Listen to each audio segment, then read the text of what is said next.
के पहले पंचायत के चुनाव, आपकी पार्टी के समक्ष क्या चुनौतियां हैं और उन चुनौतियों से निपटने के लिए आप कितने बेकरार हैं? देखिए ब्रजेश जी, ये बात तो सत्य है जो आपने आज विषय रखा, बिल्कुल सत्य है कि 26 का जो साल है वो परीक्षाओं का साल है। पहले पंचायत चुनाव और फिर एक मान लें तो शिक्षक और स्नातक एमएलसी का चुनाव भी इसी साल होगा। तो ये एक पूरा चुनावी प्रक्रिया का साल है और चुनावी प्रक्रिया में भारतीय जनता पार्टी भाग लेगी और पूरे सक्रिय तरीके से लेगी। हम एक कैडर बेस्ड पार्टी है, 24x7 काम करने वाली पार्टी है। हम सत्ता में भी हैं और दूसरी बात, सरकार होने के साथ हमारी जिम्मेदारियां भी तय है। हमारा संगठन भी है, संगठन में नए अध्यक्ष जी का आगमन भी हो चुका है। पूरा नया कलेवर में नया संगठन आगामी आने वाली चुनौतियों का सामना करने के लिए तैयार है। और जहां तक चुनाव की बात रही कि कई जो आपने बात कही पंचायत चुनाव में कि कुछ सीधे लड़ते हैं और कुछ नामित नहीं होते, मुझे लगता है चुनाव सीधा सीधा होने लगा है। और उत्तर प्रदेश में चुनाव भाजपा बनाम सपा होगा, तमाम दलों का नाम ले भले हम, लेकिन ये लड़ाई दो दलों के बीच में है।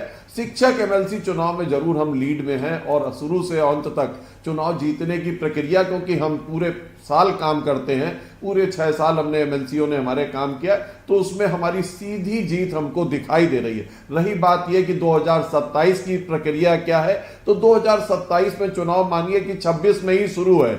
आज की डेट से हम चुनावी प्रक्रिया में हैं, 27 की तैयारी में भाजपा लगी हुई है।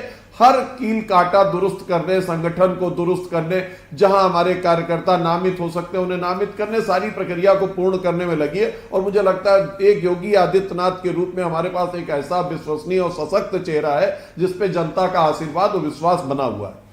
पर आपके समक्ष आप कह रहे हैं कील काटाओं को आप दुरुस्त कर रहे हैं, लेकिन 2024 के परिणाम आपके लिए कील काटा ही नहीं बल्कि एक ऐसा अवरोध था कि जिसे आप भेद नहीं पाए, जिसके पार आप जा नहीं पाए, उसका नाम है पीडीए।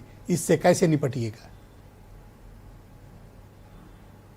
देखिए, ये बात ब्रजेश जी सही है कि जो रिजल्ट आया उसके नंबर हमेशा देखते रहते हैं और एक अच्छा विद्यार्थी उससे सबक लेके आगे की परीक्षा देता है। जहां तक बात आप पीडीए की करते हैं, मुझे नहीं लगता कि इस पीडीए की वजह से तमाम चुनाव के हारने और जीतने के कम से कम 100-200 कारण होते हैं। भारतीय जनता पार्टी उन सभी कारणों पर विचार करके आगे जनता के समक्ष जाने की कोशिश कर रही है। और लोकसभा चुनाव और विधानसभा चुनाव में बहुत सारे मूल अंतर भी होते हैं और मुझे लगता है विधानसभा चुनाव में आपको जो हमारी कमियां रही होंगी, जो हमने नहीं समझ पाया होगा, उन सब प्रक्रियाओं को पूरा करते हुए योगी आदित्यनाथ के नेतृत्व में मुझे लगता है एक ऐसी संख्या आएगी कि बहुत बार जो लोग बोलते हैं वो दांतों तले उंगलियां दबाएंगे। बहुत शुक्रिया आपका, धन्यवाद हीरो।